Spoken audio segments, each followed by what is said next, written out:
Okay, what if I told you that pretty much every single piece of advanced technology you own was shaped in one specific place? A place that's already working on tech that's 3, maybe 4 generations ahead of what's in your phone right now. And get this, it's not in Silicon Valley, it's not in Taiwan.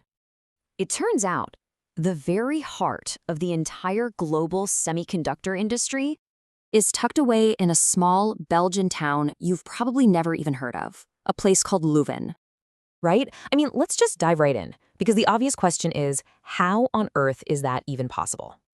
Well, it's possible, all because of one organization, iMac. And for decades, it's been the tech industry's most important and, seriously, its best kept secret. So what exactly is iMac?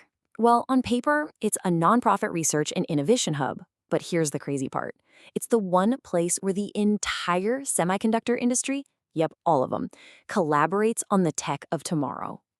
Now, to really wrap your head around what makes iMac so special, you've got to understand its unique role.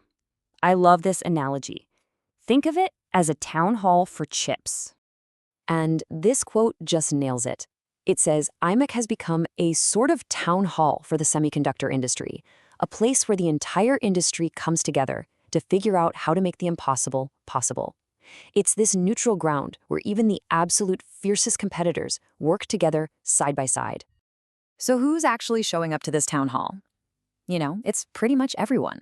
We're talking the chip designers, like Apple and AMD, the equipment makers, the legendary ASML, the foundries, like Intel, all the way down the line to material suppliers, chemical companies, and software developers. The entire supply chain is in one room. So, how does a place like this even pay the bills? Well, its funding model is super clever. Kind of like a country club for tech giants. It gets some public money, sure, grants from the Belgian and EU governments, but the real money, the majority of it, comes from its partners. They buy in, either by donating these insane multi-million-dollar machines or just by paying cash for access to all that incredible research. And that unique funding model is exactly what gives iMac its core strength, what you could call its billion-dollar advantage. Here is iMac's real secret sauce, the thing that sets it apart from everyone else. It owns and operates its own state-of-the-art fabrication plants, or fabs, purely for research and development. And look, this is not some little university lab.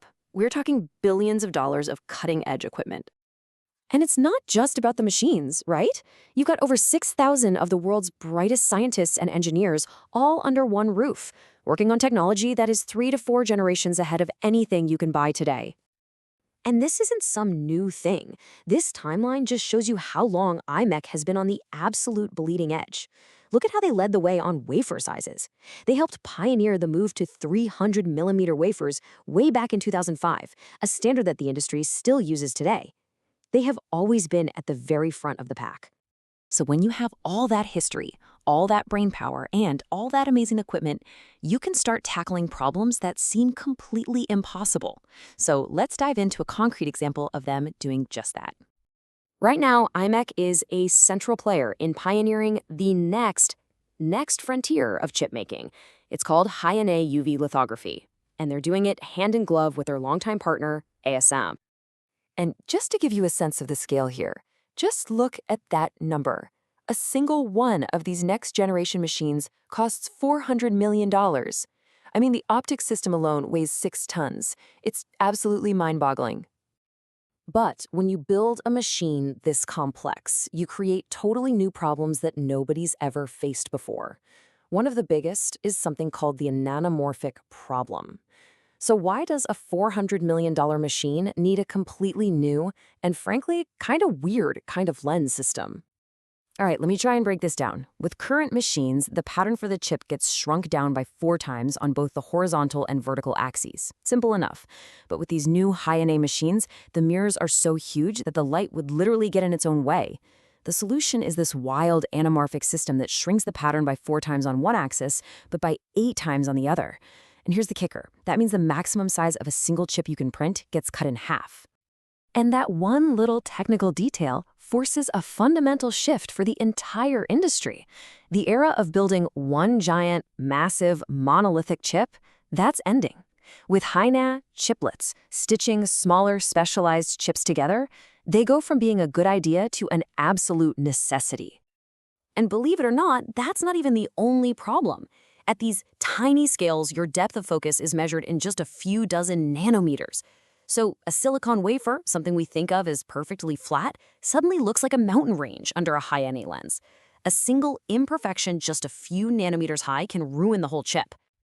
Solving these kinds of mind-bending problems is exactly why we can say, with total confidence, that the future is being built right now in that small Belgian town. And it's so much more than just high-NA EUV. While the world is talking about making 2-nanometer chips, the people at imec are already figuring out what comes after that. We're talking about new 3D transistor designs called CFETs, next-gen memory that's faster and more efficient, and even using light instead of electricity to move data with silicon photonics. It's wild stuff. Ultimately, imec is the perfect example of what some call a hidden champion, a company that is absolutely pivotal, totally critical to its industry, but that most people have never, ever heard of.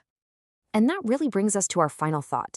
The story of imec isn't just about chips. It's a reminder that the world is full of these invisible giants. So the question to leave you with is, what other hidden champions are out there quietly shaping our world without us even knowing?